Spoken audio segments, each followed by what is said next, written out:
জীবনে কোনো দিন কোনো অঙ্গ বেকার হবে না, সচ্ছল থাকবে, অসচ্ছল হবে না। সুবহানাল্লাহিল আযীম ওয়া বিহামদিহি ওয়ালা হাওলা ওয়ালা কুওয়াতা ইল্লা বিল্লাহ। এটা হলো মেইন দোয়া।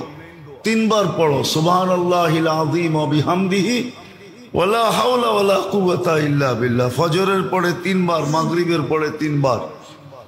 জীবনে কোনো অঙ্গ কি হবে না, অকেজো হবে না, অকেজো হবে না, সব সময় সচ্ছল থাকবে।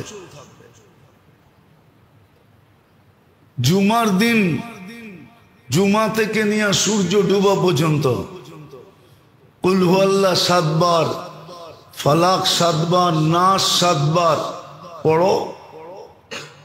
1 সপ্তাহ কোনো কঠিন রোগে আক্রান্ত হবে না, না না না। কেন এই কথা হাদিসে আসতো? কোনো কঠিন রোগে আক্রান্ত হবে না।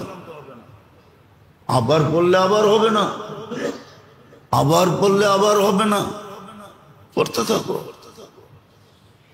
তো আত্মার উপাদানের ভিতরে দেহের উপাদানও আছে। আত্মার উপাদানের ভিতরে দেহের উপাদানও আছে, কিন্তু দেহের উপাদানের ভিতরে আত্মার উপাদান নাই। অথচ আত্মা নিয়ে, দেহ নিয়ে আমরা সারাদিন পেরেশান। এটা নিয়ে ভাবনা, এটা নিয়ে চিন্তা, এটা নিয়ে শিক্ষা, এটা নিয়ে দীক্ষা, এটা নিয়ে স্কুল, এটা নিয়ে হাই স্কুল, এটা নিয়ে কলেজ, এটা নিয়ে ইউনিভার্সিটি, হ্যাঁ সব এটা নিয়ে, আত্মা নিয়ে নাই। অথচ আত্মারটার ভিতরে দেহেরও ছিল। এই জন্যই তো যে দেহ নিয়ে গবেষণা করছে, আত্মা নিয়ে যে গবেষণা করছে সেও লিখছে এলাজ হো সকে দোয়া সে, পরহেজ করো দাওয়া সে। দোয়া দিয়া যদি চিকিৎসা হয় তাহলে ওষুধের কাছে যেও না। আর এটা ছোটবেলার থেকেই শিখানোর কথা ছিল। হ্যাঁ, কিতাবে আছে। আবু হুরায়রা রাদিয়াল্লাহু তাআলা আনহু ঘরালাদেরকে শিখাইতেছেন, বাচ্চাদেরকে এক একটা শিখাইতেছেন, বেটা এটা পড়ো, এটা পড়ো, এটা পড়ো, শিখাইতেছেন। ওনার ঘরে এটারই তালিম হইতেছে। উনি বাইরে তালিম দেন একরকম, ঘরে আইসা দেন আর একরকম। শিখাও, এটা পড়ো, এটা পড়ো, এটা পড়ো।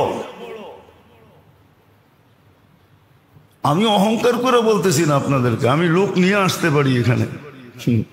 ওটির থেকে ফিরে আসছে, ওটির থেকে গলায় কাটা বিঁধছে, অপারেশন হবে, অপারেশন। আমারে ফোন দিছে, হুজুর কিন্তু ভয় তো পাইতেছে।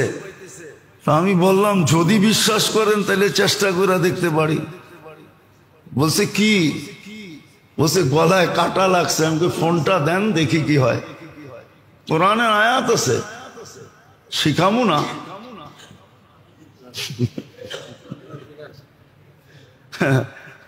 না, কষ্ট করে শিখছি, আপনি 1 গ্লাস পানি দিয়ে শিখা লইবেন, এটা কেমনে হয়? ঠিক না? আমি বলছি ফোনটা লাগায় দেন। লাগায় দিছে, কোরআনের আয়াত আছে।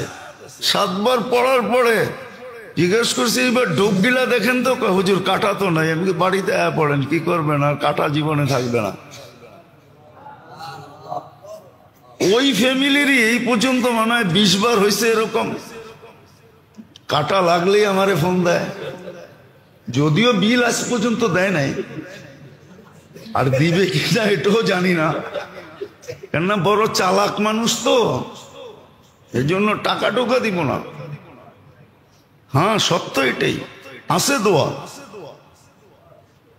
2 মিনিটে জ্বর চলে যাবে, 2 মিনিটে গামায়া জ্বর চলে যাবে। আছে দোয়া, লোক আছে এখানে সাক্ষী দিবে যে হ্যাঁ 2 মিনিটে গামায়া সব জ্বর চলে যাবে।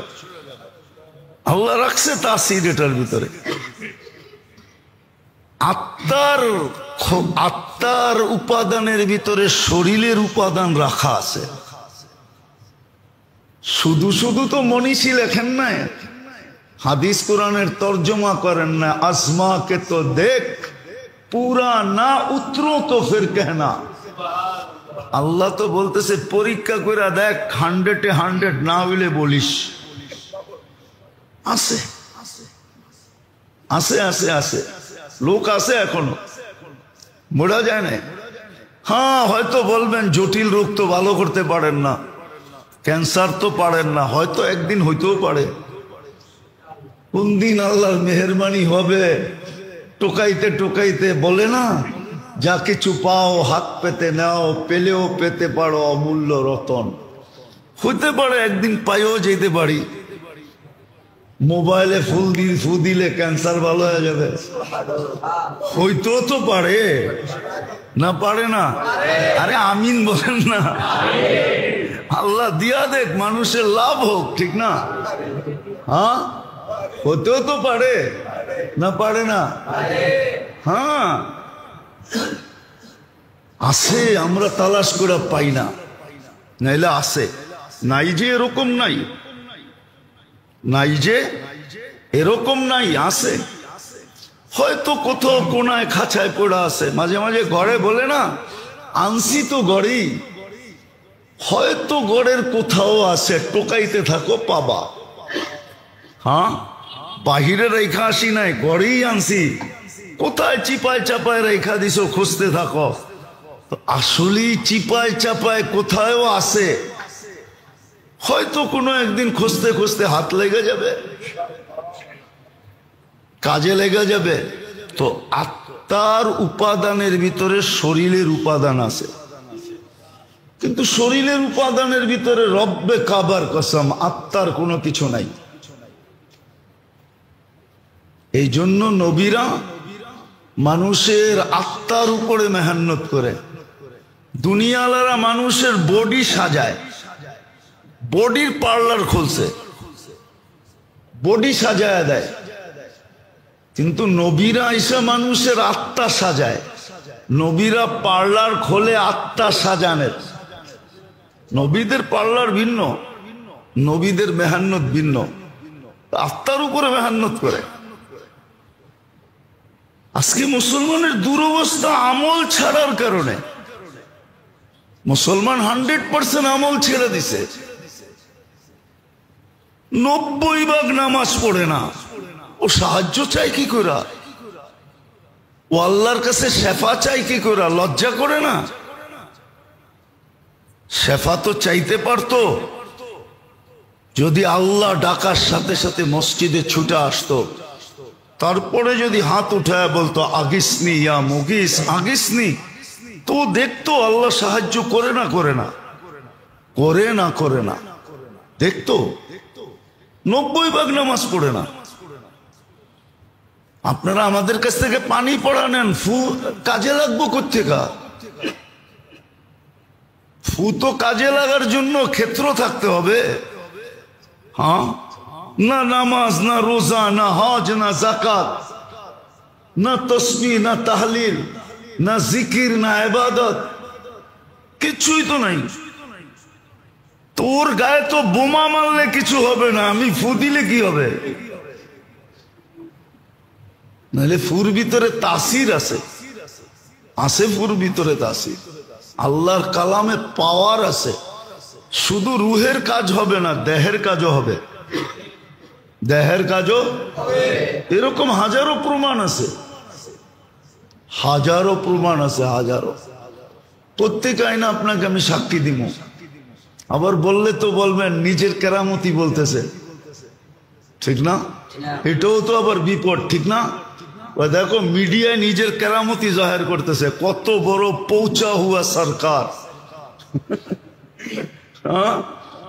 আছে না, পৌঁছা হুয়া সরকার, নিজের কেরামতি জাহির করতেছে। না, আমার না, আল্লাহর কালামের। কি? আল্লাহর কালামের তাসি, আল্লাহর কালামের তাসি, আমার না। এই ক্রেডিট আমার না, ক্রেডিট তো ওনার, কার্ডও ওনার। খালি আমি কোড নাম্বার দিছিলাম, আমারে কোড নাম্বার জানা দিছিল, আমি কোড নাম্বার ডায়াল করে দিছি, বাস। হ্যাঁ পড়েন, আছে দুনিয়ায় কিছু লোক আছে যারা পড়ে, উচিত ছিল। পানির গ্লাস হাতে নেওয়ার আগেও আলহামদুলিল্লাহ পড়া উচিত ছিল যে আমি হাত দিয়ে উঠাইতে পারতেছি। কত মানুষের তো হাত আছে উঠাইতে পারে না।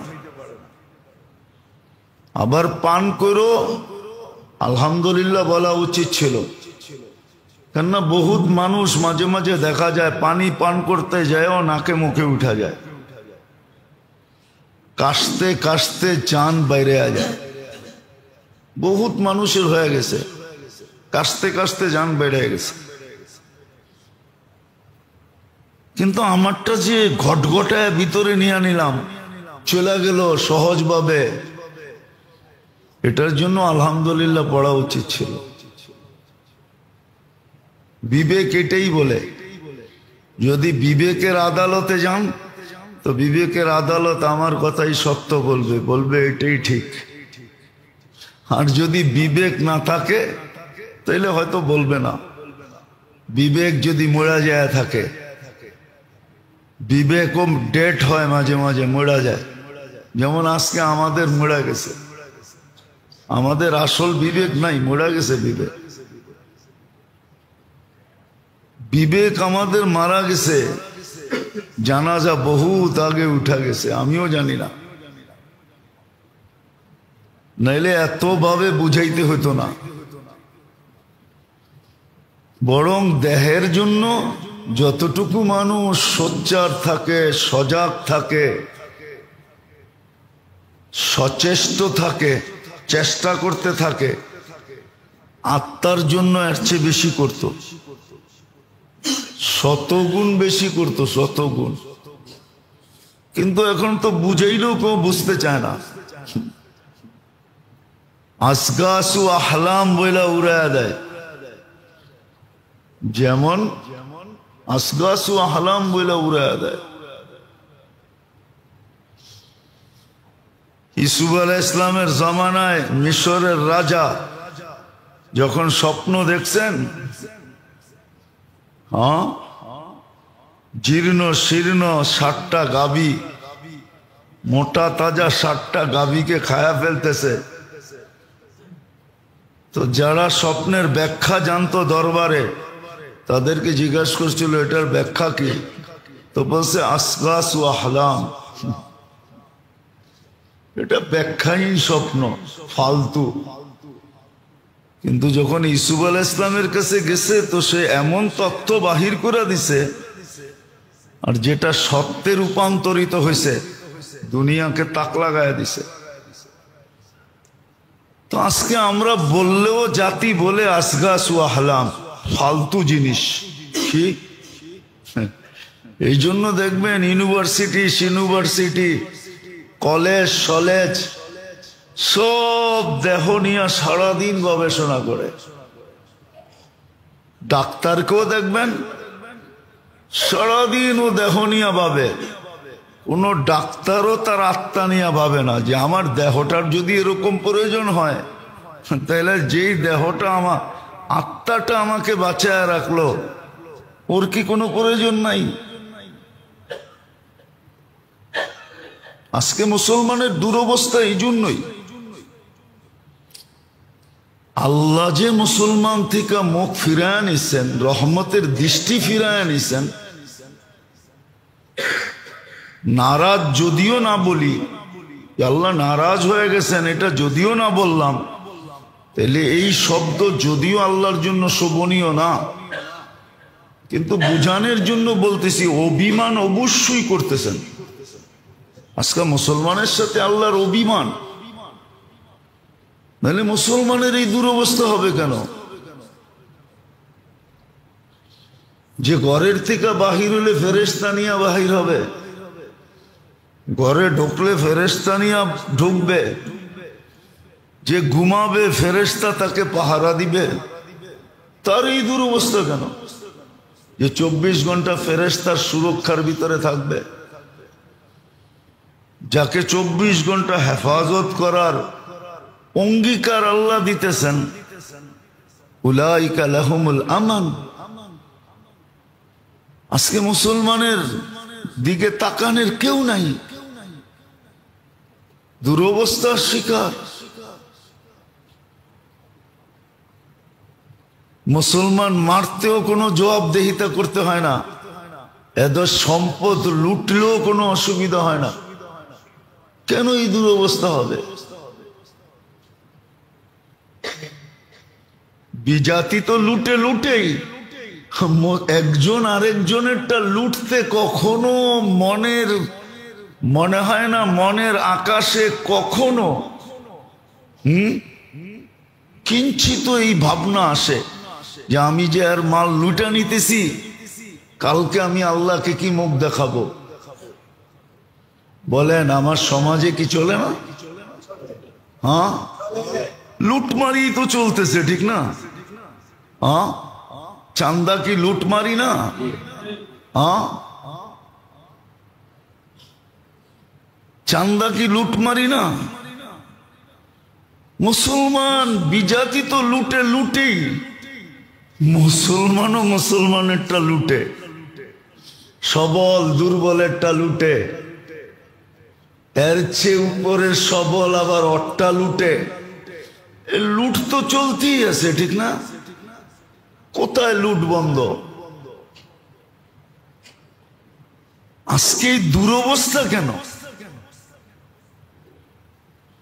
ওই যে দেহনিয়া চিন্তা আছে, এদিকতে নেয় ওদিকে দেয়, লুটতেছে। আবার দেখা যাইতেছে সমাজে মেকআপ করা চেহারা নিয়েও দাঁড়াইতেছে, আবার সমাজও এটাকে দেখে হাততালি দিতেছে, সমাজও আবার এদের গলায় ফুলের মালা দেয়। আমরাও কেমন অন্ধ হয়ে গেছি, জাতীয় অন্ধ। আর কোরআন মানে এটাই বলছে যে চোখের অন্ধ না, তামাল কুলু, তোমাকে দিল অন্ধ হয়ে গেছে। সব আবার অন্ধত্বের ভিতরে আছি। এই দুরবস্থা কেন মুসলমানের আজকে? মুসলমান সমাজে এই লুটমারি কেন? কেন এই অবস্থা মুসলমান সমাজে? এটাই বুঝাইতে চাইতেছি। দেখি কারো দিলে লাগে কিনা। সব তো তৈরি হবে এরকম আশা করা যায় না। সব তৈরি করতে চাইলে বিরাট এক মেহনত লাগবে, গলি গলি হাসপাতাল খুলতে হবে, তাইলে যদি দিল সজাগ হয়। কিন্তু হইতে পারে চিৎকার দিলে কিছু লোকের দিলে লাগতে পারে, আশা করা যায়। শতের ভিতরে যদি একজনও তৈরি হয় তাইলেও ভাববো যে কিছু একটা কাজে লাগছে। এই জন্যই বলতেছি, নাহলে বলার কোনো দরকার ছিল না, বলার কোনো দরকারই ছিল না। হুকুম বিদায় বলা, ফাযাক্কির ফাইন্না যিকরা তানফাউল মুমিনিন। হ্যাঁ, কেউ যদি ইমানদার থাকে তাহলে ওর কাজে লাগবে, যদি আসলেই ইমানদার হয় তাহলে কাজে লাগবে।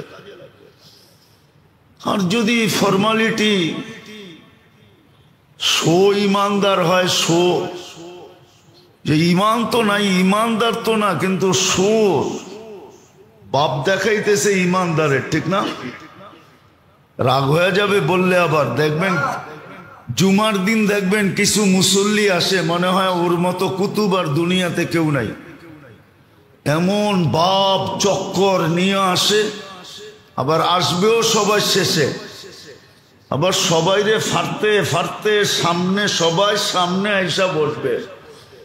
তাও যদি ভালোভাবে বসে তাইলে হয় আত্তাহিয়াতুর শুরুতে সবাইরে সরায়া মরায়া লেপটি মাইরা বসবে।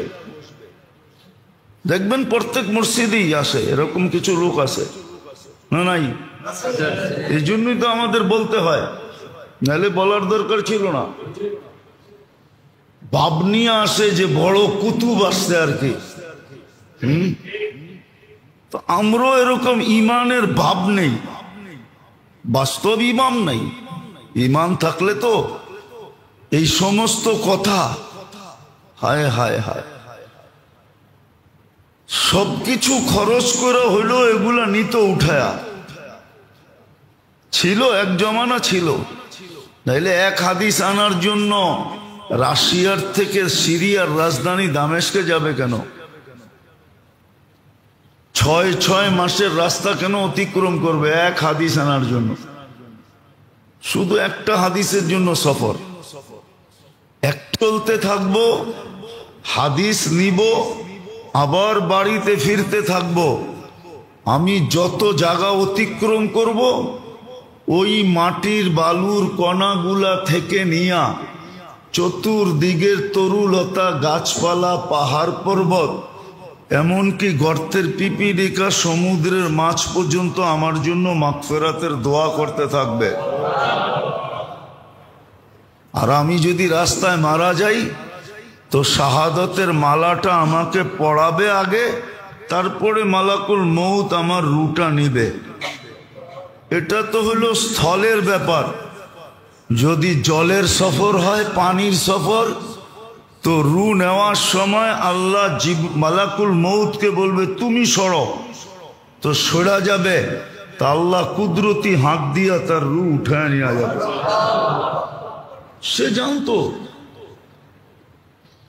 এই জন্য আছে মান খারাজা লিয়াতলুবাল ইলমা ওয়া হুয়া ফি সাবিলিল্লাহ হাত্তা ইয়ারজি ইলা বাইতিহি। শিখার জন্য যখন, এটা শুধু তাবলিগালারা লয়ে লইছে, ওরাই কয়, আর কেউ কয় না। বলতে বলতে এখন ওরা বলে এটা হাদিস আমাগুর লেগে, আর কারো লেগে না, আর কারো ভাগ্যে এটা জুটবে না, এটা শুধু আমাদের জন্য। এটা যে প্রত্যেক শিক্ষিত, প্রত্যেক ছাত্রর জন্য, প্রত্যেক শিক্ষণীয় ব্যক্তির জন্য, এটা ভাবে না। আমি যেটা বুঝাইতে চাইতেছি, গত জুমাও বুঝাইছি, এই জুমাও বুঝাইতেছি। ইবাদত এই জন্যই দিছিলেন, ইবাদতের পাবন্দি আমাদের উপরে এই জন্যই ছিল, ইবাদত লাগু আমাদের জন্য এই জন্যই করছেন। সর্বকর্মের তরতিব এই জন্যই দিছিলেন, সুন্নত তরতিব এই জন্যই দিছিলেন, যে দেহেরটা তো মিলবে মাটির থেকে উৎপাদিত, কিন্তু আত্মারটা মিলবে কোত্থেকা? এটার জন্য এটা আল্লাহর ইহসান, মেহেরবানি, দয়া, করুণা, আল্লাহর ভালোবাসা। আল্লাহ নাও দিতে পারতেন, কিন্তু মেহেরবানি করে দিয়ে দিছেন। মসনুন দোয়া এই জন্য, প্রত্যেক কর্মের দোয়া আছে, করার তরিকা আছে। ইবাদত বন্দিগি যেটা আমাদেরকে দিছেন, জিক্র তেলাওয়াত যেটা আমাদেরকে দিছেন, তসবিহ তাহলিল যেটা আমাদেরকে দিছেন, এটা অনলি আত্মার জন্য দিছেন। এই জন্যই তো শরীরের গবেষক বলে দিছে, গবেষণা করতে করতে করতে করতে এক পর্ব ওর ভিতর থেকেই লেখা আসছে, এলাজ হো সকে গিজা সে পরহেজ করো দওয়া সে। এটা ওর কথা না, এটা ওর ভিতরের চিৎকার। ও গবেষণা করে দেখছে, ঠিক আত্মার প্রয়োজন মিটানোর জন্য আল্লাহ ইবাদত দিছিলেন, বন্দেগি দিছিলেন, জিকির দিছিলেন, তেলাওয়াত দিছিলেন, তসবিহ দিছিলেন, তাহলিল দিছিলেন, এমনকি দোয়া দিছিলেন, দোয়া দোয়া দিছিলেন। এই জন্য হাদিসে আছে, কেউ যদি উজু করে ঘুমায়, বিছনায় যায়, তোর বিছনা ফেরেশতা দখল করে। ওই ঘুমে মারা গেলে ইমানি মউত হয়। বরং এক রেওয়ায়েতে তাকাইলে দেখা যায় শাহাদতের মউত হয়। ফেরেশতা দখল করে, সারা রাত্র শয়তানকে ওই বিছনার কাছে আসতে দেয় না, মউতের সময়ও আসতে দেয় না, ধোঁকাও দিতে দেয় না। ফেরেশতা উপর দূরের থেকেই হাত দেখায়, চেহারা দেখায়, আমরা আসি, খবর আছে, আইলে আসতে দেয় না। উজু করে বিছনায় যাওয়া, বলবেন শুইলেই তো ঘুমাইলেই তো উজু চলে যাবে, যাক না, চলে যাবে, এটাই স্বাভাবিক।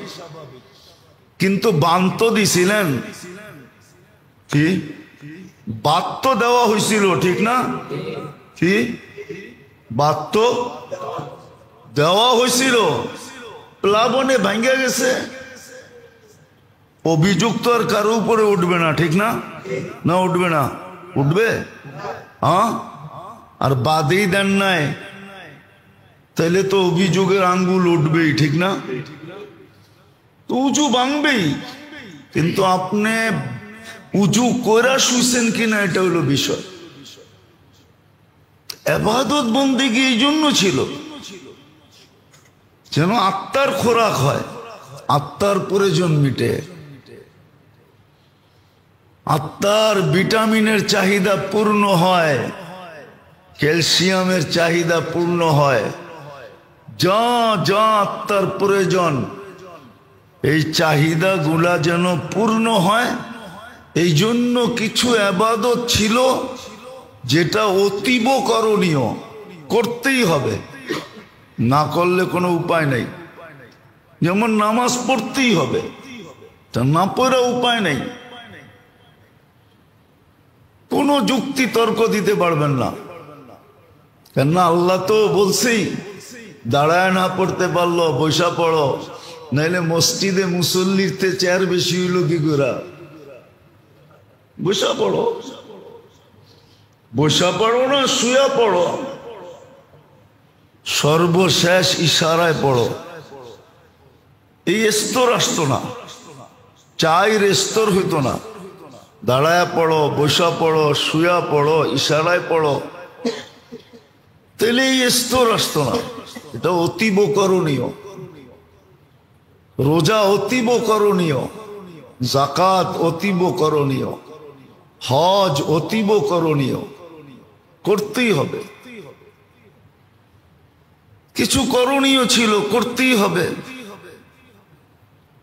আর কিছু কিছু রাখছেন, আরো আছে সুন্নতে মুআক্কাদা অতীব করণীয়, ওয়াজিব অতীব করণীয়, করতেই হবে। এটা আত্মার খোরাক ছিল, আত্মার আত্মার উপাদান ছিল।